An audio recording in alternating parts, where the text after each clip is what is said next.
Welcome to Marvel Vision, a podcast about Marvel, the MCU, and right now, Spider-Man: No Way Home. I'm Alex. I'm Justin. I'm Pete. And as you probably figured out, we're going to be getting into it on Spider-Man: No Way Home, which is only in theaters. The spoilers are free. The spoilers are free. Seriously, if you haven't seen the movie already, first of all, stay safe. Lots of stuff going on there.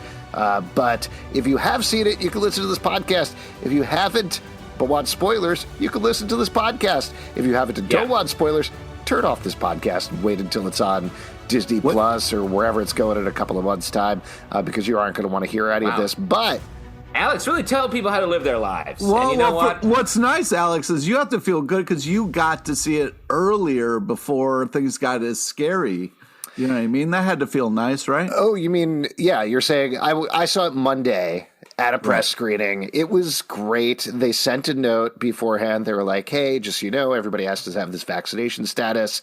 We're going to be checking really thoroughly. And I was like, oh, great. That really is a little load off because I'm triple vaccinated, but I'm still, a little worried about it. Got to the theater. There's signs everywhere at the AMC being like, hey, get your ID out, get your Excelsior pass out. We're going to check them. Walked right up, had everything out, was standing there, and they're like, go on in. Nobody checked. Nobody checked. Nice. Fuck. What a great tie-in that it's the Excelsior pack. Excelsior. Yeah. That was the thing. They were asking for my nerd card. How about you? How about you, Justin? What was your... I found the heightened risk of coronavirus really made me feel like Peter Parker, Yeah. The stakes were high for me. The stakes were high for him. What sucked is I had some wiggle room in my schedule, so I picked the screening that was the least packed, but then it ended up selling out, and I was very sketched out by the start of the movie. You were very sketched out and worried. How much popcorn and candy did you eat with your mask off anyway? No, did you push the curdles through the mask? Very meticulous. What's great is the Twizzler action. It's I use as a straw, as you should. Slide it behind the mask. It's just kind of underneath. So mask stayed on. Here's a good hack: just take your mask and dip it in the fake butter, and then put it on your face. It's just as good. I do that even when I'm not going to the movie theater. Yeah, that's how I leave my house. Yeah. Old Buttermouth is here. Yeah, I actually don't even have a mask. I have one of those things that horses put on to eat oats, but I fill it with snow caps and raisinets. Gross. Nothing like eating your way through a feed bag. Well, great. Now that we've established how we saw the movie, let's get into broad strokes and talk about just generally we felt about it. I think, I don't know how much we've talked about it on this podcast. We've certainly talked about it on our live show quite a bit. I know I was, to be honest, a little down on the movie going up to it, where it felt like this is going to be so many villains. This is going to be so overstuffed. I don't know how into the multiverse stuff I am because that can get a little over the top and complicated. And I'll tell you what, I came out loving this movie. I thought it was great. How did you guys feel about it? Justin, why don't you go ahead? Wow, Pete waiting for third. Because just so you know, listeners, this is a game of chicken we're playing because we haven't spoken to each other about this movie at all. So one of us could come out with a wild take that none of us see coming. I liked it a lot as well. I thought for a movie that had so much going on, they were able to balance it pretty well and to keep it pinned on Tom Holland. I have a couple points I was surprised and maybe oh, that was sort of played weird. But in general, I thought they really put together a good movie. Yeah, I'll just mention on the same note before we get to whatever Pete's mystery take is. He's going to be I saw that movie about the carnival. What?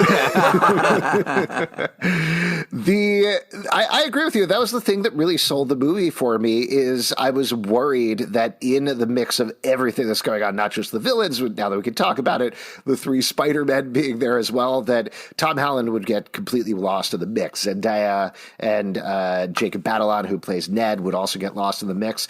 But they really kept it focused on that. And I think to the benefit of the movie, because that gave it a really strong emotional arc over the course of the 2.5 hours. Yeah. Tom Holland was great. And there were some really surprising, really positive and different things about Spider-Man that felt like, yes, there's a stunt aspect to everything that's going on here, but ultimately bringing in Andrew, bringing in Toby, that is more in support of Tom Holland's arc and what it's doing for him, even though there's some really good emotional payoffs for them, versus it just being there to be like spectacle, you know? Right. And I thought that was good.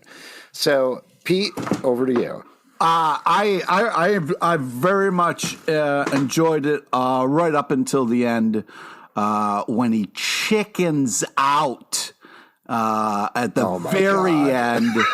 I was furious. Okay, hold on. You're talking about the MJ chicken out, not killing Green Goblin chickening out. Yeah, you right? wanted yeah, that's right. The MJ chicken out. Okay. We're going to have a real problem with you're like, he should have killed Green Goblin, just torn him in half, blood everywhere. I mean, I was a little disappointed how everybody was like, oh, old man Green Goblin is lost. Let's all help him. I was like, he's fucking slow playing, you assholes. Come on. Well, I mean, it's interesting that you were bothered by the end. I mean, we should talk about that later on because there's a lot to talk about. I've been waiting leading up to for that. them to get together and finally get together for a moment, and then it's immediately taken away from us. For one moment in time, is that how long you would say? No, I wasn't going to say that. I was not going to say that. No. Yeah. Would you have wanted to see them together for one more day, Pete? Oh man, this is a fun bit. I'm having a great time. There was a moment in the movie where I was like, Mephisto's coming up. I'm going to show up. Oh, I know. This very much was like, I was like, don't you dare. Don't you dare. Because they kept showing like little devil stuff. Like they had like Peter Parker's the devil and stuff. I was like, don't do that. Were you really? What point was it, Justin, that you felt that? I'm trying to remember. Not in a serious way. It was when Al Pacino came in halfway through and he was like, who do you think I am? Here's the thing. Al Pacino walked into the movie theater and was like, I'm the devil. I'm sitting in J10. Where's my seat? And I was like, okay, relax. Al. And he had butter all over his mask. As you should. Weirdo. If you're going to go movie theater, dip your mask. I'm in seat H for hoo-ah. Now, across the board, let's talk generally real quick. Like this, the movie was... These movies are for hardcore fans at this point. Can you imagine walking into this movie not knowing anything? Because, like, they didn't even give you time to get caught up. Because I think that would have made the movie super unwieldy if they explained everything. But, like, when we saw the other Spider-Man, it was like, nope, these guys are just here. It wasn't did you here's guys the deal theater go nuts for every time, like... Yeah. I was like, Charlie. we all love Andrew Garfield this much? Like, no, my theater went nuts 3 times. Matt Murdock.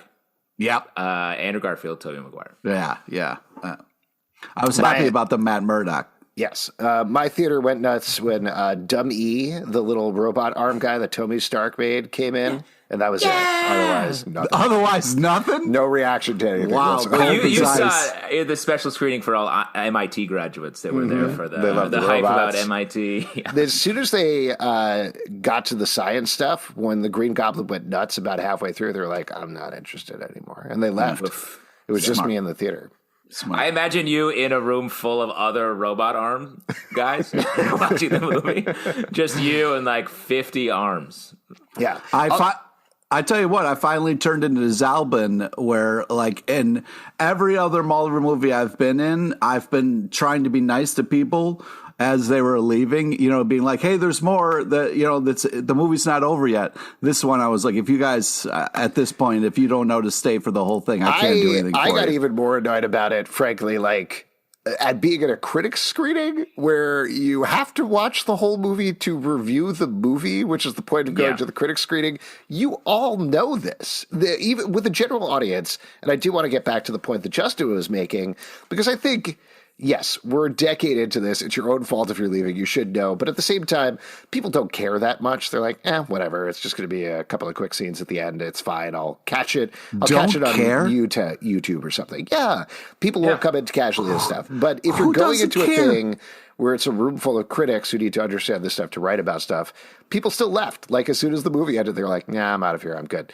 Very strange. But let's talk about that a little deeper, because I do think that's an interesting point. And I disagree a little bit with this one, because what I think they did really well in this movie, beyond the Tom Holland of it all, that really made me appreciate it, is, again, they were using most of these things in service of what was happening in the movie. They definitely don't get you caught up, say, as much as like I recently rewatched the Tobey Maguire trilogy. There's always a recap in the opening credits of everything that happened, which is obviously very helpful. Here, we just got a recap of the end of Far From Home, where Tom Holland's Spidey is revealed to the entire world, accused of killing Mysterio, and then we're right in it. But I think all of these things, all you really need to understand is Tobey Maguire is another Spider-Man. He's a Peter Parker from another dimension. Andrew Garfield is another Spider-Man from another dimension. And there are a lot of things where you can look at it and be like, I think that was a reference to something that I don't quite get. But for the most part, again, I think the fact that they keep barreling past those very fun moments for hardcore fans, all those fan service moments, and getting back to what does it mean for Tom Holland's Peter, that's the thing that makes the movie work. Yeah, and I think that's right, and it does work, but it's just wild to have a movie and a whole, like, franchise or, like, whatever a larger than a franchise would be, because that's what this really is, the Marvel Cinematic Universe ongoing consideration. It is like here's a good example. I think the Andrew Garfield saving MJ, which I thought was I literally very cried emotional. At that moment. Yeah, very emotional. So good. If you didn't know that movie, you wouldn't. I don't think you could pull that emotional moment from the references. I disagree. And well, I think if you read the comics, you would know it. You don't. But if you came in and just watched this movie and had seen the other two Tom you're Holland a little Spider-Man, baby, right? You're bored outside the AMC Lincoln Square. You wake up, go ga ga ga, one ticket for Spider-Man No Way Home in IMAX, and you go in. Very what was that aging accent? Up. That was a baby accent. It's a baby accent. It seemed like it was like a little ga ga ga.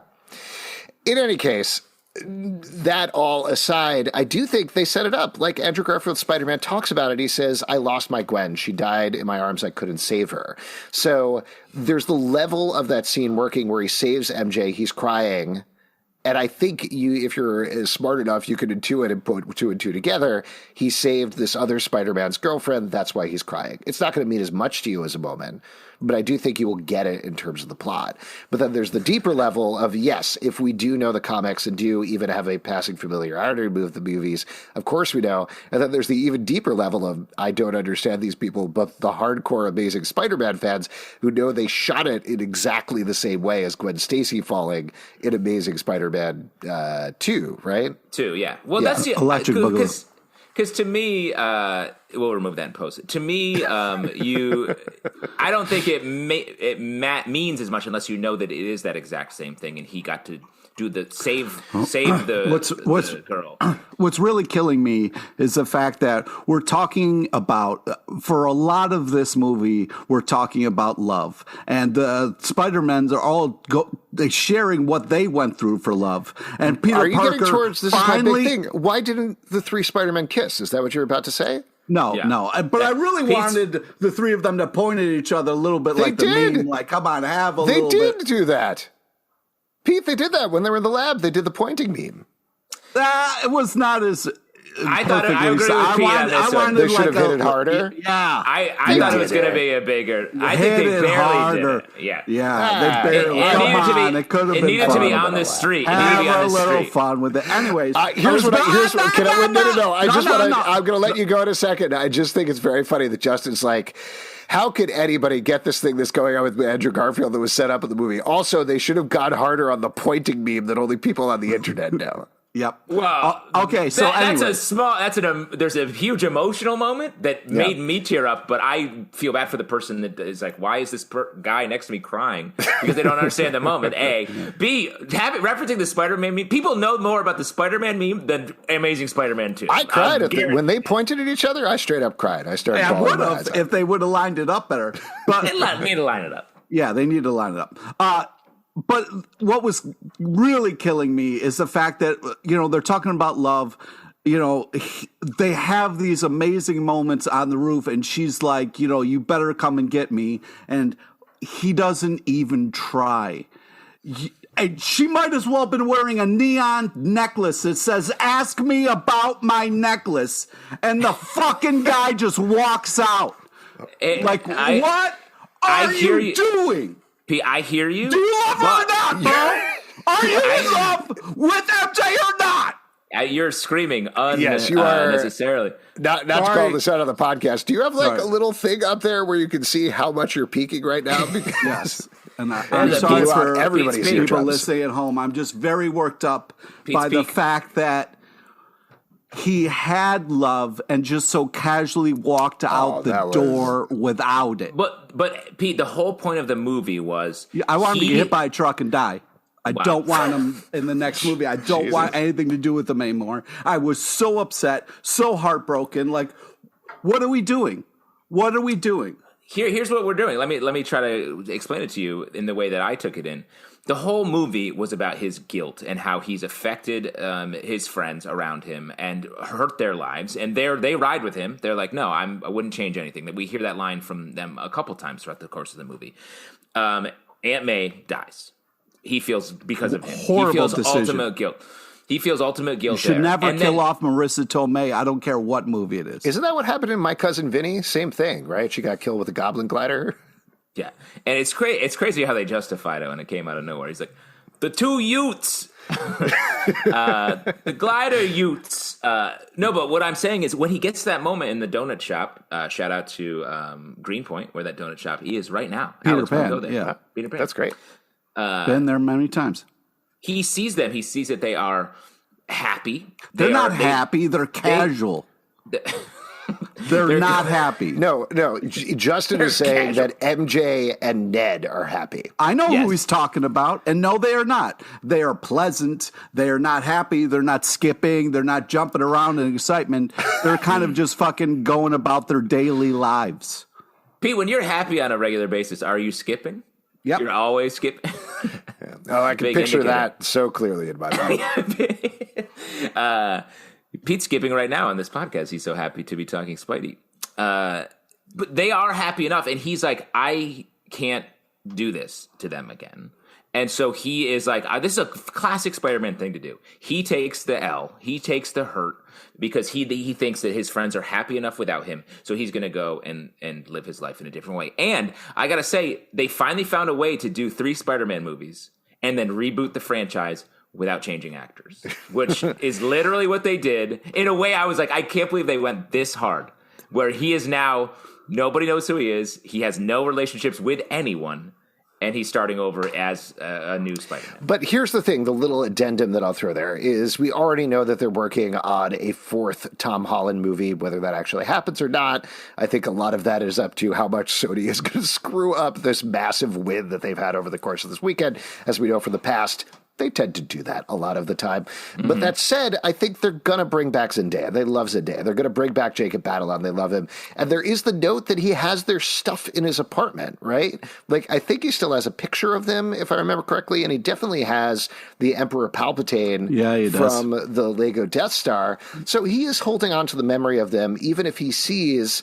No, I can't put them back in this life. They're going to MIT. They're going to be happy. That's what he thinks. And to Justin's point, I think that is a very classic Spider-Man thing of saying, it's all on me. If I bring myself into this, it's going to ruin it. He's wrong, and I think we'll find out in the next movie that he's wrong as he does try to win MJ back, because that's that moment of like, what I thought was so wonderful about that moment, and I got to go through a whole nother movie of them not to fucking together. I thought, frankly, it was so romantic that you have the two of them, and specifically MJ is like, clearly, who is this guy? I feel something about this guy, but I've never met him before.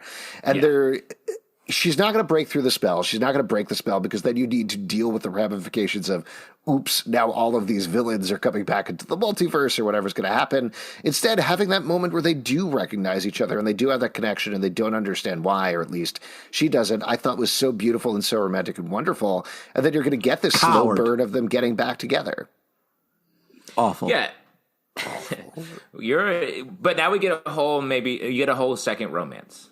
It's like how much you loved in the comics when Peter Parker and MJ got to get back together after Mephisto ended their relationship. And you got to see that romance fall in love all over again. That's classic romantic comedy rules. Yes. Well, now that we've talked about the very end last scene of the movie, or the second to last scene of the movie, why don't we jump back and talk about the rest of it? What do you guys think? I think that's a great idea. Fine. So let's talk about a bunch of different elements here. We start off in this whole section dealing with the ramifications of what happened with Far From Home, with the murder. The big thing I think that happens there is beyond sort of recapping everything and breaking down who Spider-Man is and MJ and Ned and Aunt May, and then moving in with Happy, which very fun, is we get to, as you mentioned, re-meet Matt Murdock, Charlie Cox in a brief little scene. Very fun. So well handled. The fact that it was at the beginning of the movie and caught us completely off guard. Everyone went nuts in the theater. Great. The fact that we get to see him use his Daredevil powers.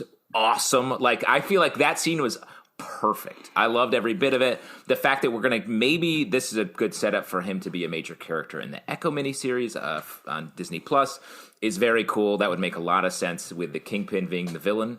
Now that probably we don't know that for sure yet. Or maybe coming back around for future Spider-Man. Seeing a movie where it's Tom Holland as Spidey completely without any connections, just like fighting crime with Daredevil. Hell yes. Pete? Yeah, I mean, the Daredevil of it all was amazing. The catching the brick was just so badass, and the how did you do that moment was really very good lawyer. Perfect line. Such a good joke. Yeah, I mean, it was great. Yeah, I mean, I loved every second of that. I got to ask you a question though, Pete. How did you feel about the fact that you had Charlie Cox as Daredevil, Matt Murdock, in a scene with Jon Favreau, but he's playing Happy Hogan? He wasn't in this scene. Yes, he was. He was at the table, not Foggy Nelson like he did in the 2003 Daredevil movie.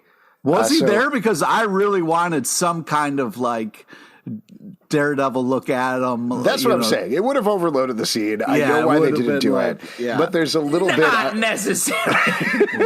That's the kind of fan service that the fans don't want. He puts like, he hands him like honey for his drink and he puts like mustard in there. I mean, come on. Is that a joke from the 2003 Daredevil movie? Oh, yeah, it is. Wow. Still fresh. Still fresh right here. Daredevil heads really lighten up for that one, I'm sure. Well, you stayed for the third post-credit scene where Happy says, need a legal assistant to Matt Murdock. There it is. You should talk to this. There was, really if you wanted to see the pointing thing, thing, there was the fourth end credit scene where Eldon Henson from the Daredevil TV show meets up with Jon Favreau as Happy Hogan, and they're just pointing at each other, and they're doing the pointing. The Foggy meme. The Foggy meme. Everybody knows the Foggy meme. Foggy meme, yeah. The Foggy meme. That was a very fun scene, though. That was a very fun introduction, and I mean, this is ridiculous to laud an enormous corporation for a good job with coordination, but we've seen the schedule has been so off because of COVID with the TV shows, with the movies and everything. To get Kingpin in Hawkeye on Wednesday and then Charlie Cox as Daredevil on Friday, that was just a great 1-2 punch. And to your point, yes, Kingpin is the bad guy in Hawkeye. I now feel like maybe we will get an end credit scene in Hawkeye, right? Because involves Daredevil. Spidey swung over Rockefeller Plaza, and like it was just kind of like a weirdly kind of like scene where it was like, oh, there's all this stuff going down below, but we don't see it. So you think we're going to see Spidey swing over while the two Hawkeyes are fighting the tracksuit mafia? I guess. Be cool. The only question I have about that is, and I'm sure there's an explainer out there somewhere, but in terms of the timeline and not to get too in the weeds here, in Hawkeye, Yelena tells Kate, she says, I'm really looking forward to seeing the new Statue of Liberty. That's at Christmas, like that's 2 days before Christmas, right? But they wreck the Statue of Liberty back in like November or something like that. Oh, is that when it was? Because they recognize Doctor Strange. He's sitting in the donut shop, and the guy's like, "Take down the Halloween decorations. It's November," which doesn't make any sense with the college acceptance letter timeline, which is definitely way too in the weeds because you get early acceptance in December, and you can apply to one college. Everything else is in the fall. I guess we'll just have to assume it's because of the blip, and the blip threw everything off. But that really bothered me the entire movie in terms of the timeline of it. But it's no big deal. But just forgetting about the college acceptance letters. It's all you've talked about since you saw the movie, Alex. The college acceptance. Because that's like, what would you call it? It's not an Easter egg because it's joyless. So what would you call that? Finding like a hard piece of dog poop or something? Yeah, it's like it's a poop egg. I don't know. You open up an egg and you're like, well, there's poop inside. How did that happen? Poop inside. The Easter Bunny hates me. Anyway, that was bothering me a little bit in terms of the timeline. But the Yelena thing, I don't think it really matters. It's fine.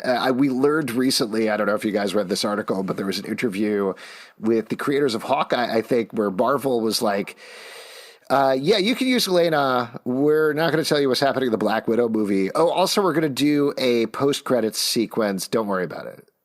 And so the post-credit sequence in Black Widow, I think the showrunner knew about it, but wasn't allowed to tell any of his writers about what was going on. And it's all these things where, like, of course these things don't 100% match up. Just tell your writers what's happening. So there was fun plugs for the Rogers musical in this as well as in Hawkeye. So I do like the overall coordination of the world. I have questions about the timeline. Also, who cares? It doesn't matter. That's the right answer. But we do start with the whole murder thing, but that leads very nicely into the sequence where we refocus on the school. We refocus on the fame of Spider-Man. We get to see the teachers very briefly. Loved Hannibal Buress being a conspiracy theorist. Oh, come on, Hannibal. That was great. Great. And Fun Martin joke Starr, moment. also very funny. JB Smoove back. It was great. It was hilarious. The teacher bit, the whole kind of like, just kind of like a homage to him was nice. The little trophy case thing was cool. It was very cool. Yes, I like that. I like the whole thing about if you want to crawl around on the ceiling. Just a funny bit across the board. Yeah. And then the whole college acceptance thing. I know I was just complaining about the timeline of it, but that really does give a really good weight to senior year because that's one of the big things. And I like that. I like that as an emotional hook. It was weird, though, the way they were like opening up their letter not knowing it was a no. If it's a no, it's a thin envelope because there's no brochure that says welcome. I don't know why you acted like you think you got in. They don't. If it's a yes, it's a bigger envelope. The other thing is, and mind you, I got into college a while ago.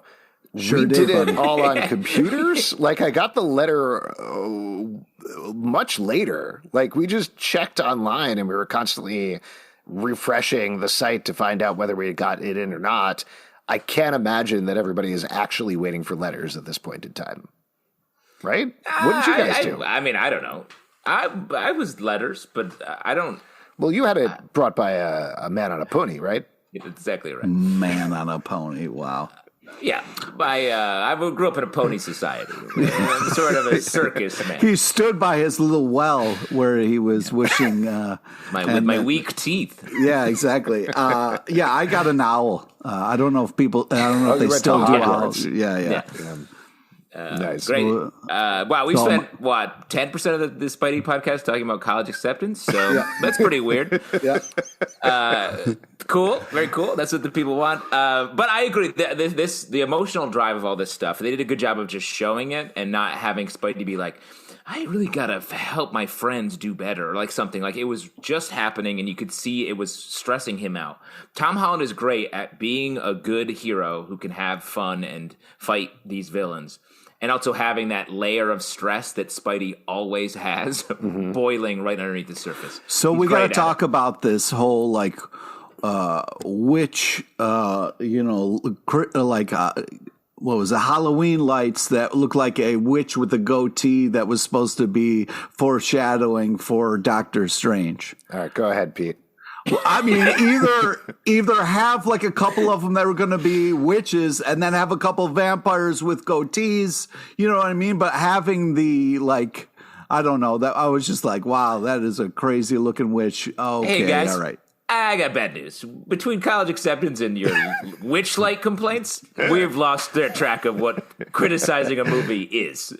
We don't. Fair enough. I do think the donuts weren't thick enough. The donuts were great. The donuts were great. The best thing, though, about the college acceptance letter thing and that whole arc was leading up to the punchline of Doctor Strange casting the spell and then being like, well, of course you already called them and then came here. Yes, that was fun. Just because, I don't know about you, I was in the exact same place as Tom Holland. You're trained to be like, yes, go to a wizard first to get help for this thing. And the fact that there is an actual real world solution to this was so funny and so real. And like you've been talking about this entire time, Justin, very true to Spider-Man, where he's always like, oh, this is a really complicated solution to this thing, when often there's a much easier one that everyone around him could very easily point out.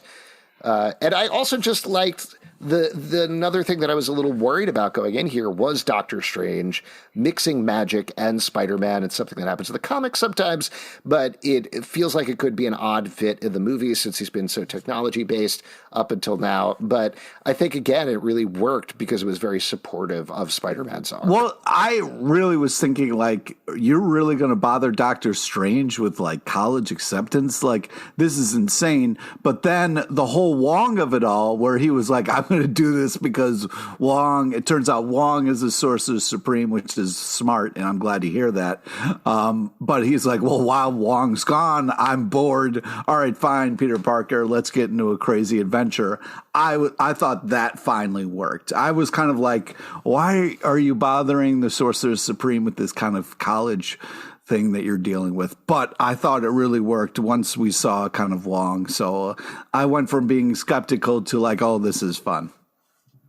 The other thing that I thought was very nice about that is it sort of retroactively explains what Wong is doing in Shang-Chi, because he comes in and he's very prescriptive in terms of, okay, here's what's going on, and I'm going to explain this to you at the end of the movie, forgetting even about the Abomination fight, but he's the one who's on point there, which I'm sure was for several reasons, but thinking back on it now, if he was the Sorcerer Supreme because Strange blipped out, that's why he was doing that. So that was a nice little follow-up on there, I thought. Yeah, definitely. And just in general, I thought Doctor Strange was good in the movie. He gets worked by Spidey a bunch of times. Yeah, he over does. the course of it, which I thought was fun to have him lose a lot. Even just like the fact that like the Spidey sense was keeping the box away from Doctor Strange, and Doctor Strange is like, how is this happening? Was really a very cool moment. I felt like Benedict Cumberbatch being frustrated and kind of outmathed by Peter Parker was very cool. Cool. What did you think about the wig or hair that Doctor Strange was wearing? Because it looked very stiff and weird to me, and particularly with the end credits scene, which looked a lot more natural, it stood out even more. Did you guys feel the same way? Was that also I didn't a huge notice problem for you in the movie? No, I didn't notice it at all. I didn't. I threw a fit. I made him stop the movie for the rest of the theater, and I was like, loosen his hair up. They were like, sir, we don't do that here. We're a movie theater. We just show I have a his hair follow-up question. Do you think Doctor Strange actually knows what Scooby-Doo is and what they do? Because whatever he was asking them to do was not Scooby-Doo stuff necessarily. Like solve a I think it mystery? was just a kind of a jab at the fact that they're younger kids, and he was like, "You guys are kind of like a solve a cartoon." mystery, track down. Yeah. Okay, all right, that's fine. I retract that one. Wow. Wow, Wow, look at that. I'll figure that out. But if we want to talk, you're talking the hairstyle differences between the movie and end credits. How about that final post-credit scene, it being a trailer, essentially, for the Doctor Strange movie? Well, hold on. Let's hold off. Let's talk about the post-credits. You brought it up. I know. I'm sorry. But let's hold off. We'll talk about the post-credits at the end of the podcast because they point to a lot of things going forward, and there's a lot of explanation that's necessary there. But as we're talking through the Doctor Strange stuff, then we get all of these different villains who come back from the various different movies. Obviously, this is a huge section of the movie, but what did we think about this? What jumped out at you?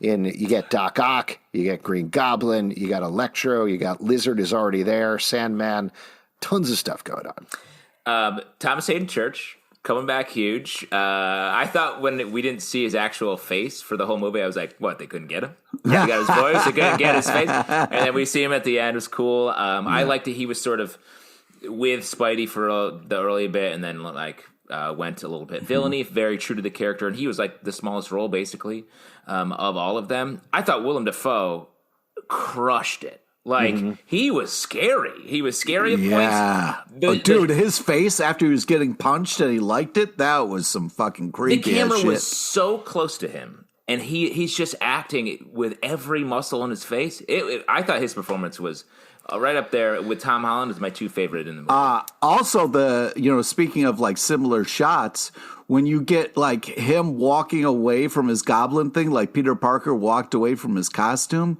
that was like a cool. Goblin no more. Yeah, that was pretty cool. I just want to very briefly say on Thomas Hayden Church, I'm right there with you in terms of I thought, that's too bad they couldn't get him, but I think they did a nice job of they probably couldn't shoot with him, but figure out a way to bring him at the end, which I thought was great. Same thing with Rhys Ifans for the Lizard. Get him to provide the voice, have him be CGI most of the time, though that logically made a little more sense there. But both of them are good. The Sandman arc, and this is only because I very recently watched Spider-Man 3, didn't quite match up the way that it did in the movie. Like, he's a little more soulful. He's a little more, I just want my daughter back, is pretty much his whole character. And he hits that a little bit. He said it, yeah. Yeah, but there's some things in the movie that are like, if you just want your daughter back, what are you doing right now, buddy? I'm not quite sure. Yeah. But it was still fun. Totally agree with you with Willem Dafoe. And one of my big takeaways there is I felt like Green Goblin is, of course, in terms of the comics and also in terms of the first Spider-Man movie and in terms of just general lore, the archenemy of Spider-Man.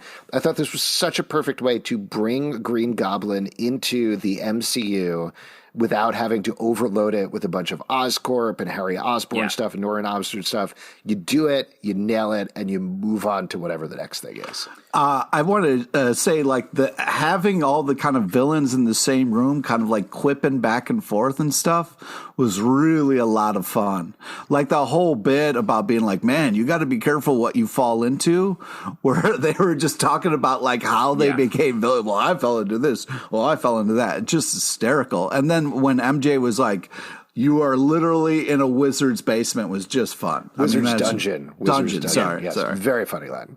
Yeah. Very fun. And another thing to call out, because I think Electro didn't get too much to do in this movie either. Oh, really? I thought he had a lot. We didn't get into his story or anything at all. It was just like, is what I mean. But the scene where he was like, when you took off your mask, I thought you were going to be black. I thought that was super great. fun. And a scene that I was also shout out to wouldn't Miles normally Morales. do. 100%. It was cool. I liked that. That was really good. I actually thought, I'm trying to think about how to do this without puns, but I'll just go for it. They really amped up his role from Amazing Spider-Man 2. Sorry. But I think like he was totally ridiculously over the top and hamming it up as much as possible in the Amazing Spider-Man movie.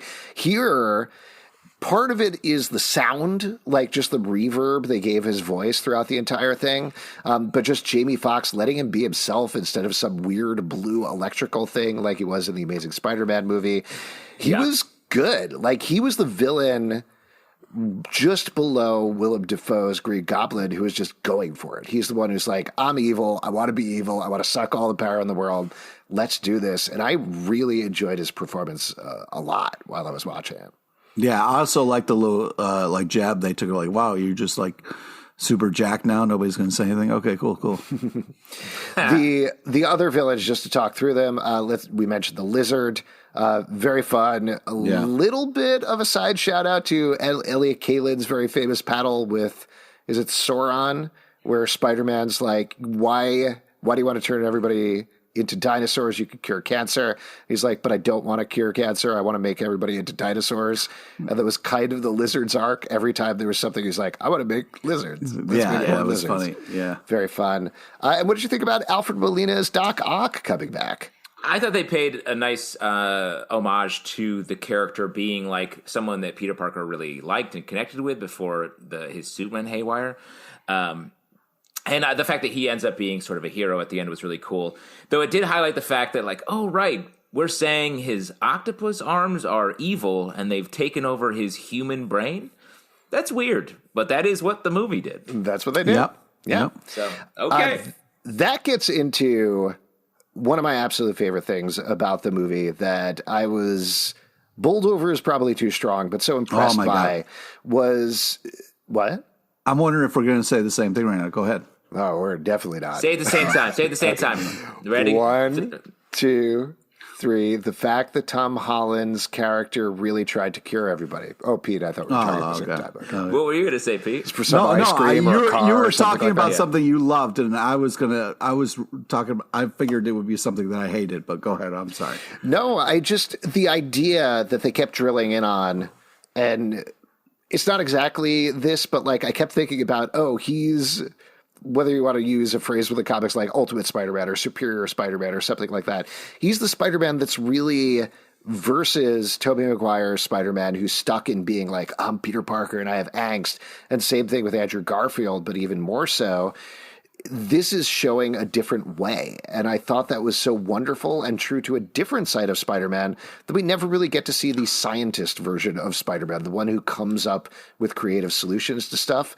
That, of course, ties into what Aunt May is telling him the entire movie and the lesson, obviously, of every Spider-Man movie. But I thought that was such a smart, pleasing thing to watch. Yeah, and I really love the way kind of like Aunt May hammered that home of where he's like, this is my problem, and she was like, what the fuck are you talking about? And like it's kind of this thing of like, Peter Parker can't do everything, but he should try to do the right thing. So yeah, I really love this kind of this hero's journey of like what's the right thing to do here and what's not, and it was really cool to kind of see him try to do, and even though they're the bad guys and we've seen them kill our heroes or loved ones or whatever, like the fact that he's still willing to kind of go through that instead of just send them back to their thing was a really cool kind of thing to struggle with. The part that I thought you were going to talk about, that you loved, before we moved on, and a part that really threw me out of the movie, and then we never addressed it ever again, and I'm still very skeeved out by it, is the fucking doll. Can we talk about that doll for a little bit? That creepy doll in the basement whose head moved for no reason? Oh, and in Doctor Strange's basement? Doctor Strange's dungeon? Yeah. Yeah, where there was, fridge full of like things in jars. Okay, creepy, Doctor Strange, perfect, right? Cool. But that doll. It's funny you mentioned that because, earlier I was saying there were only a couple of things. There were only two moments that my theater reacted to, and one of them was when Dumb E showed up, the robot head. The other half of the audience that I was seeing with was all creepy dolls, and they lost their living minds. Dolls. Lost their minds. All Annabelles, top to bottom. The robot doll screening will start in 10 minutes. That was the creepiest thing that could have ever been on screen. And the fact that the head moved and then everybody was going about their business. I kept waiting for the doll to attack and wait, let me just ask you, Pete. When Alex was like, I want to talk about this thing I like, you were like, I wonder if we're going to say the same thing. And you thought he was going to say the doll moved its head in that one scene that no one noticed and had nothing to do with anything that was happening? What do you mean no one noticed? That thing was the creepiest fucking moment. Like, all of a sudden, it's a horror movie. Out of nowhere, it turns into a horror movie for like 0.2 seconds. I feel like most people I meet in my life, I'm like, I see what you mean with most things they do. Pete LePage, I don't get you sometimes. And this was definitely a case of that. So I love the curing thing. I thought that was great. Reminded me. Sorry, before you move on, it reminded me a lot of Dan Slott's Arc, where Spidey was like, Slott got a shout out. Yep, no one's gonna die, and there's a big Spider-Man. No one dies. There's a big. That's a big part of his run on Spider-Man, and I think that was really sort of the sentiment of Tom Holland throughout this movie with his Spider-Man, and the other two Spideys sort of adopt it when they show up. Yeah, that's what I really liked about it is not only did you have it there, but like you're saying later on, when you have these other two Spideys, they realize, he's doing better than us. Like, we are very damaged. We didn't exactly do it in the right way. We lost more at the end of our movie, each of our movies that we had at the beginning. And granted, Pete, like you're pointing out, Tom Holland, Peter Parker, does lose a lot at the end of this movie. But at the point when they meet him, he's at his lowest point, but he has the opportunity to be better and do better. And I thought that was a really wonderful thing. It also ultimately points to why he is the leader of the Spider Squad there, because he's able to figure it out. And he has different, more positive experiences than these other two, not least of which is actually having science experience. There's also the Avengers, like he points out. But I think the biggest thing, and this is very much jumping ahead, but the biggest thing that I thought I took away from that sequence is he also has the support of his friends, which Andrew Garfield and which he Tobey throws out the Maguire, window. well, they don't have. Like, they have friends, but there's these very fraught relationships in all of those movies. He has MJ. He has Ned in particular throughout at that point. And I think that it's makes him interesting stronger. And he ends the movie not having them. Very particularly, he is like in coward. the same position as the other Spideys at the end of this movie. Yeah, I got to tell you, I went in thinking like I'm not. Everybody's like, "Oh my God, there's going to be the Spider-Verse and all the different Spider-Man." I was like, I don't want to see the other Spider. When they showed up and the interaction and like seeing them like working together was so much fun. And I really didn't think I was going to like it, but man, it almost made me want to go back and watch the other movies. It was so enjoyable. I mean, the Tobey Maguire movies are 2/3 good. They are. Wow. I mean, the first ones, I didn't get to the Andrew Garfield movies, but the first Tobey Maguire movie, much better than I had even remembered it was. It's really holds up. Second one, great. One of like the gold standard other than Into the Spider-Verse, probably for Spider-Man movies. The third movie, the Venom stuff is absolute garbage, like horrible, horrendous. They didn't want to do it, awkward. But there's some good movie in there, and you can see like, particularly the Sandman stuff and the Harry Osborn stuff, if they had been able to just concentrate on that, maybe it would have been a much better movie, but it wasn't. The big thing, though, since we're getting into the two other Spider-Men showing up, is I was really impressed throughout this movie. It felt like it was justice for Andrew Garfield in particular, because he was a good Spider-Man and a good Peter Parker in two terrible movies. And that he finally got to be in a good movie, finally got to be Andrew Garfield, funny, charming, a good Spider-Man. So that made me so happy, that entire end of the movie. It was great. It was cool to see the suits all next to each other, too. Mm-hmm. Like, when they were posing on the top, holy shit, it gets you in the feels. I mean, just talking about the suits, and then, sorry, Joe, go ahead, Justin. When Ned first opens the portal, and I think we all knew there's been leaks on the internet and rumors forever that Andrew Garfield and Tobey Maguire were going to do the movie. So certainly I think we all kind of knew, even if we were only, at 80% or 90% believing it. But when you see him far away and it's him and it's like clearly taller, lankier Spider-Man, I was like, oh, okay, here we go. This is great. And as the suit comes forward, like you're saying, Pete, you can tell you're like, that's a different suit and it shouldn't matter, but it's very exciting and fun when you see it. Yeah, and the fact 100%. That he was wearing it underneath for the other one where he just looked like a random guy coming through the portal. Like, hey, just really smart choices with that and so fun. And also like Ned having a little bit of like some magic in him and being able to kind of like, I'm excited for Ned moving forward. Hopefully he's got a little bit more magic and stuff that he can do. It's you mean pretty when cool. When he goes to MIT and that's all we ever hear from him again? No, go fuck yourself. I'm talking about when he was opening that's portals. the Magic Institute of Technology, right? Yeah. That's where you went. Hogwarts East Coast branch. What I was going to say is the moment where he catches MJ is like I said, I cried there. And I think paying off the way they were able to pay off that Andrew Garfield Spider-Man's arc there was great. Tobey Maguire, I thought, he's obviously looks so much older. And the whole back joke thing was hilarious. A lot of great jokes throughout for all of them. But the moment where since Green Goblin is his villain, and he gets to step in and stop Tom Holland from killing him and be like, you don't do this. And he did the thing that he always does, Tobey Maguire, when he's being Spider-Man, he's sort of like, like he's always like just barely holding on to stuff. great. It really highlighted so much of the good in all of the different Spider-Man performances. The two things with Tobey Maguire, I totally agree with you with that acting choice. The other one that I was like, yes, that is Tobey Maguire's Peter Parker, is when they're all going around and doing the with great power comes great responsibility, and they have a close-up of Tobey Maguire. He just has those enormous red-rimmed eyes that are just, he's not crying, but they're like filmed over with tears. And I was like, yeah. Yep, there you go. Great. There he is. I did feel like it was, and you were sort of getting towards this, Justin, a little less on Tobey Maguire. It was. Which is fine. It's okay.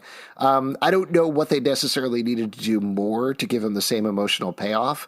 Like I interpreted when they're talking about their girlfriends in the lab, I interpreted we leave MJ and Peter Parker in Spider-Man 3. They've had this whole big fight caused by the Venom symbiote and kissing Gwen and a bunch of other things where they're just sort of dancing and hugging and nothing is said. And it's a very weird moment to end the movie.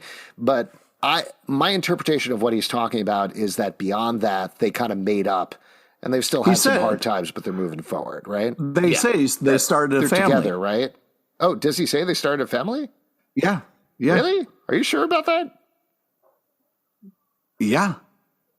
Okay. I don't remember that, but I believe you, Pete. And I do think they're, no matter what, I think they are together. And I think that part, it feels like, we're meant to think at least that wherever those Spideys are when their movies end continues on and their lives are sort of, it's not all gone to hell like Tom Holland's. Except with Andrew Garfield, it has, because he talks about he after Gwen got died, dark. He became Rage Spider-Man.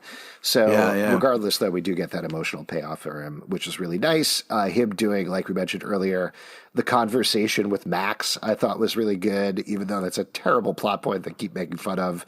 It was nice to emotionally pay that off. And like you're saying, Tobey Maguire, both with Flint Marko and also with Green Goblin, just having little moments there. Everybody got their own things. It was very nice. He even got a moment with Doc Ock that was very cool. Yeah. Where now that Doc Ock has his brain back at the end of the movie, them reconnecting, I thought that was really sweet as well. Yeah. And what did you think, though, about the overall final set piece? So after they come up with the cures, they go to the Statue of Liberty. They lure all the villains there, working with J. Jonah Jameson, working with quote unquote, and they get them there. And we just have this whole enormous set piece. How'd you feel about that as the end of the movie? I mean, they're fighting on the shield at the end there. I mean, that's very kind of like, because when you think about it, like Spider-Man, he took the shield. He was like in the Avengers movie flying around with the shield. There was a lot of shield talk. And there was also that moment in, Winter Soldier, Captain America, where like a U.S. agent killed somebody with a shield. And that kind of almost happened where Spider-Man almost killed somebody on a shield. So like, pretty heavy on shield stuff at this point, but what would have been really cool is if a giant U.S. agent came in and grabbed that giant shield and tried to do it to somebody. Yeah, it was like, hey, and then a bigger guy comes in with an even bigger shield. Well, yeah, the Eternals part, hand reaches in, grabs the shield, that kind of. So you're saying you didn't like that it ended up with they were fighting on the shield? I'm just saying it's a lot of shield. There's a lot of shield stuff going on. Oh, did you shout in the movie theater? We've seen this before. I'm over shielded is I think what I yelled in the theater. Once again, did not see that coming as a complaint about this Spider-Man movie. My favorite part of the finales were really the one-on-ones more than the fights themselves, because it felt like a lot of Spider-Mans jumping around in a lot of different places, and frankly was a little hard to keep track of. It was chaotic. It was chaotic, exactly. It was great. That's the opposite of what I'm saying. Yeah, I agree. It was confusing and chaotic, and the fact that it was like, it was just at its core, the premise of it, like, okay, we have these 4 cures, we've set them up in different places, we're going to fight them, and we're going to fight them separately, then we're going to work together. It was just like, hard to keep it all in your head, and the camera was moving so much it was hard to see where anyone was going and why. You couldn't tell, was that the right move or the wrong move, until finally it was like, oh, it was right, I guess, because they got him. Yeah, and it was in direct contrast to the stuff that came before it, or even the middle of that, when they took that little break to all chat about working together as a team, which were maybe the best parts of the movie, honestly. Like, just the three of them hanging out, talking about Toby's organic web shooters and being very calm and respectful of it. So funny. Yeah, so funny. And oh, go ahead. Even if you're not a huge comic fan, but just if you've seen all the movies and you're like, that is weird, and then the fact that they call it out and are like, whoa, like they seem like impressed, and then also weirded like out, schemed secretly. out. Yeah, like one of them was like, get that web off me, you know, like, yeah, that was inside of him. Yeah. Great stuff. Really good. I felt like there was one other thing that we probably should have talked about that happened before that. I mean, we haven't talked about. Oh, go ahead. Oh, Aunt May died. Yeah. Well, let me say also, when that happened, I was like, oh, they're going to reverse this over the course of the movie. I thought there was going to be some sort of multiversal way they not have her not die. So when it was happening, I was like, I don't think they're going to let this stand. And so I feel like I was sort of emotionally uninvested in it. But when I realized, like, oh, it is what's happening, I was like, oh, I botched caring about that. Well, I sort of botched it as well because, I think this comes from just overwatching these movies and over knowledge of continuity, but I think there was this assumption, at least that I had, and I've certainly seen other people have had this assumption as well, that Uncle Ben just pre-existed this franchise. He already died. Yeah. He already said the phrase. I was like, wait, why is she didn't Uncle Ben that? And then I was like, wait, is Uncle Ben not in this universe? And he's not. They've never mentioned him. There's no pictures of him or anything like that. I think we just all assumed for 3+ movies, and we were wrong. So same as you, Justin. I was like, what? Why are we doing this? What's happening? Well, and then when she said, with great power comes great responsibility, I was like, she's stealing her husband's line? She's saying the same line. I was like, "Oh, right, he doesn't really exist here." It was just a little bit of a. It was a lot. I was kind of like, and I don't. It's an interesting thing because I don't think it's necessarily on the movie. Like, I think they did the right thing there. It's more on us as audience members being trained to think a certain way and having to untrain that, because it does then have that payoff with the 3 Spider-Mans talking about it. Yeah, that also, was cool. Just side little note, in the middle of that, what I was so excited about was her saying the line correctly for the first time in movie history, saying, with great power, there must also come great responsibility, which has become bastardized to, with great power comes great responsibility. And just on a very nerdy level, I was like, oh, that's really nice that they did that. Well, the lesson makes way more sense when you say it that way.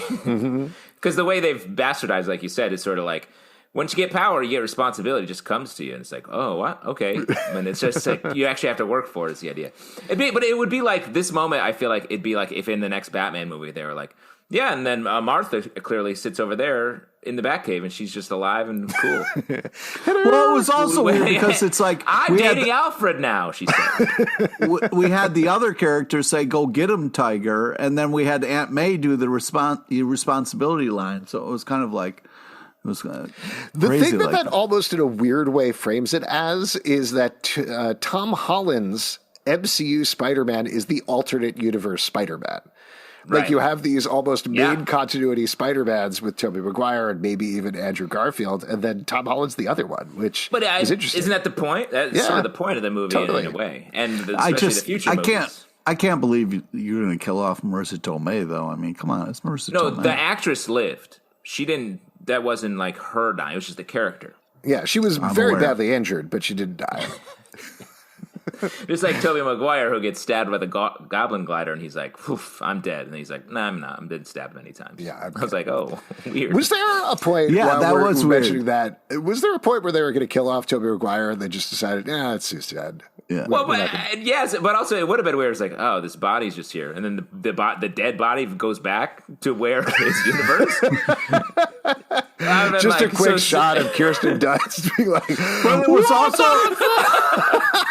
But it's a weird thing to say to somebody like, oh, I'm stabbed. Oh, you need help. No. I get stabbed a lot, so it's cool. That doesn't make sense. No. I say that all the time. That was definitely a reshoot. It's fine. Yeah. I didn't need to see Tobey Maguire die or anything like that. Me neither. It's okay. Not necessary. It's all right. If I had to choose, though, between Marissa Tomei and Tobey Maguire, bye, Tobes. Well, I think there were a lot of things like that in the movie where maybe bigger questions about things and how they worked, like not mentioning at any point why 3 Spider-Mans look entirely different.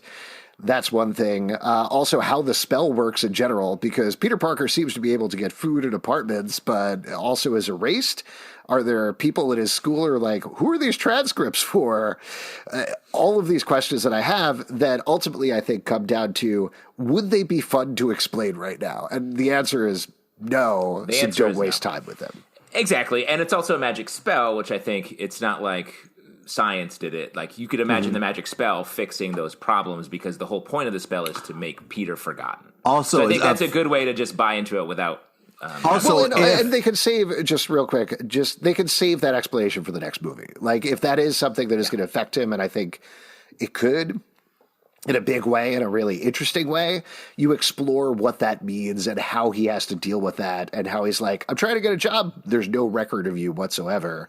I hope they don't do that. It's kind of like your girlfriend wearing a necklace the whole movie, and then you never, talk about it or bring it up or point it out, or just like, hey, Black Dahlia. Is it fun to talk about it? And the answer is no. I'm glad we're on the same page, Pete. What were you going to say? Let me just say real quick, though, I thought Zendaya was also great. I thought their romance was really great throughout the movie. Yeah. And especially heartbreaking at the end when he chooses not. Their goodbye scene I thought was great and just so sad. And then when he chooses not to sort of say his prepared line, it was great. It was just heart-wrenching. Oh, you thought it was cool how you chickened out at then? You thought that was great? That's what you thought? He did the most Spider-Man thing that he could do in that moment. And no, how dare you? The movie wasn't called Romance in a Donut Shop. The movie was called Spider-Man No Way Home. MJ's his home. He doesn't get to go home. Speaking of which, have you seen Romance in a Donut Shop? Because it's not good. No, everyone's so like a little too much sugar. Black. Nothing wrong with who's romancing over breakfast. I'm sure there's a bunch of other things to talk about in little moments, but why don't we jump ahead and talk about these post-credit sequences? The first one ties up the very weird end credit sequence from Venom Let There Be Carnage. If you didn't see Venom Let There Be Carnage, this is particularly I didn't. Spoilers. Nonsense. Hold on a second. Spoilers. Are you going to spoil Venom? Venom, yes. Yeah, you can spoil the post-credit sequence of Venom. Yeah. Oh, come on. So just to talk through it in case you didn't see it, and I'll try to do this as quickly as possible, the Venom Let There Be Carnage post-credit sequence, Venom and Eddie are hanging out on a hotel bed watching some crappy TV, and the Venom symbiote is like telling Eddie that he has knowledge from the hive mind, they can see anything in the multiverse, and asks him, would you like to see just a fraction of what we know, because if I showed you everything, it would melt your brain. And he says, yeah, sure. So you have this expectation. It's not your you're like, here we go. We're going to see something really weird. But that's not what happens. Instead, the hotel room changes, and suddenly Venom and Eddie are in a different hotel room. Venom says, that wasn't me. I didn't do that, Eddie. And you see footage on the TV of Tom Holland's Spider-Man being revealed by Jonah Jameson at the end of Far From Home. The Venom symbiote licks the TV, says, that guy. And then somebody else comes in and says, this is my hotel room. And he's like, oh, all right. And he leaves. It's very weird, very awkward, a lot of nonsense. We finally kind of explained it here, where he was brought in by the spell that Doctor Strange cast, except unlike everybody else who went to New York, was already in New York, he was blipped back in Mexico and just didn't make it to New York before they got blipped back, which I liked as a little idea of like, oh, there was a Sinister Six. The sixth member was Venom. He was too drunk to go, which is pretty consistent to the movies. But my big takeaway, and we see he gets blipped back. There's a little bit of symbiote left over. That's the sort of big moment at the end of this. See, we're good, Pete. Just real quick, Pete, I want to mention, a big spoiler for Venom Let There Be Carnage post-credit sequence. Put your headphones back on. He's not spoiling anymore. Look, I'll just say, because he's not going to listen, a big spoiler is the end credit sequence in Spider-Man No Way Home. Anyway. But let me say that there's a bit of symbiote left behind. Was this all a joke? Or are there going to be ramifications for that bit of symbiote left behind? And Venom in general? Here's how I took it. I think it gives them options is what it does, right? Yeah. Like Tom Hardy is back in Sony's Venomverse, which includes Venom, Morbius. They're working on a Kraven the Hunter movie, all of these other things. They could use Tom Holland. They could use Andrew Garfield at this point, or Tobey Maguire, or whatever they want to do. Like, the world is open for Sony. It is their oyster. But at the same time, in terms of the MCU, having that symbiote there, that allows them to do a symbiote saga thing for Tom Holland, right? If they want to do that in the next movie. It allows them to have somebody else be Venom. It allows them to bring Tom Hardy in an alternate universe version of him and just have him be Venom in a bunch of movies, and for it to make sense there. They could bring back Topher Grace, whatever they want to do. Anything is possible. Definitely. Yeah, definitely the latter. Yeah. The Doctor Strange sequence. Yes, let's talk about that. So then we get a big teaser trailer for Doctor Strange 2. Like you were saying earlier, this ties into WandaVision. We find out what's going on with Wanda. We had speculated that she was probably the villain of the movie. I'm not totally convinced of that anymore. And then we also get what looks like Strange Supreme, the bad Stephen Strange from What If. What was your big takeaways here? I was surprised it was a trailer. It was like a full-on trailer, which was cool, but also I was like, oh, it's not going to be the same energy of a post-credit sequence.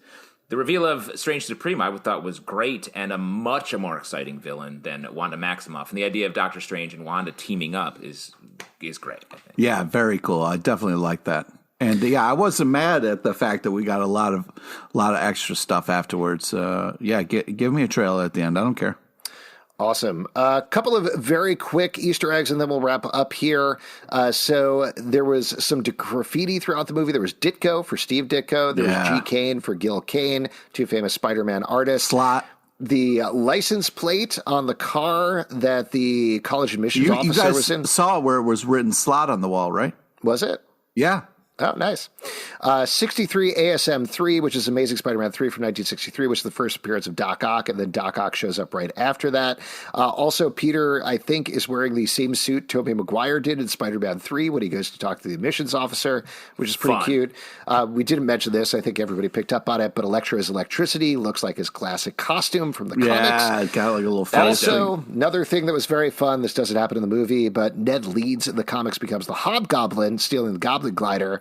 There was honestly a part when like he got close to it and I thought he was going to hop onto it, but they did have conversations about, oh, am I going to become a villain? And he tells Peter, no, I'll never do that. We got the Toby back jokes. People are probably familiar with this as well, but just real quick, while he was doing Seabiscuit, Tobey Maguire hurt his back, and they didn't think he was going to be able to do Spider-Man 2.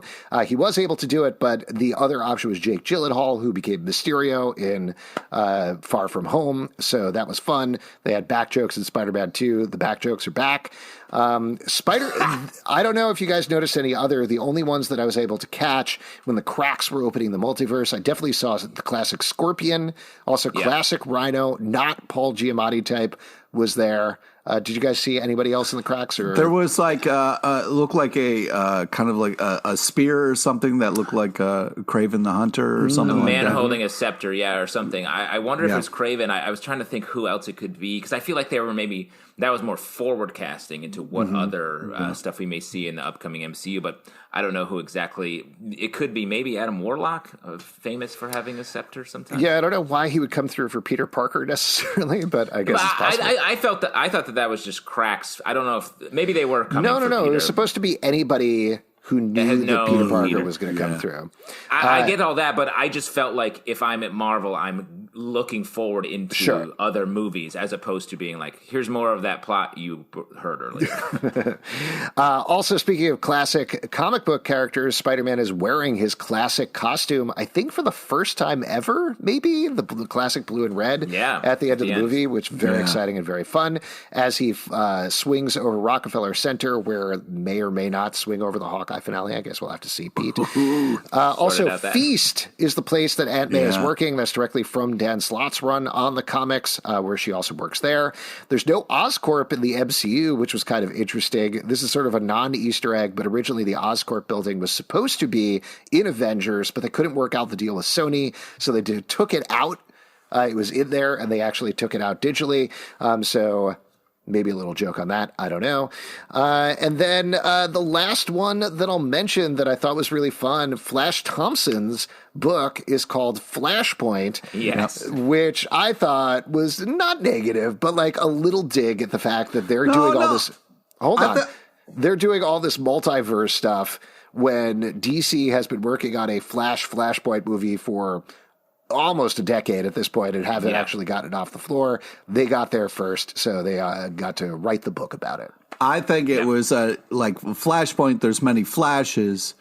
In Spider-Man, we're going to get many Spider-Men, so this is kind of like Spider-Man's Flashpoint. I thought it was just kind of a... Yes, we're saying the same thing. We're saying the same but thing. you were kind of like being like it was more of a fuck you, DC. I thought it was more like I always say, with great Easter eggs, there must also come great poop eggs. Well, the other thing I just wanted to say was I really love the cloak stuff. Like Ned in the cloak and Spider-Man in the cloak, just really cool. Anytime we got like cloak action. So, that's a great note to leave things on, Pete. Thank you for bringing up the cloak. Yeah. And folks, if you'd like to support this podcast, patreon.com/comic book club. Also, we do a live show every Tuesday night at 7 p.m. to Crowdcast and YouTube. We'd love to talk to you about cloaks or literally anything else. Probably cloaks, mostly cloaks. Yeah, mostly. Takeaway. That's the takeaway. iTunes, Android, Spotify, Stitcher, or the app of your choice to subscribe, listen, and follow the show at Comic Book Live on Twitter. Also at Marvel Vision Pod on Twitter, Instagram, and Facebook. comicbookclublive.com for this podcast and many more. Until next time, stay marvelous.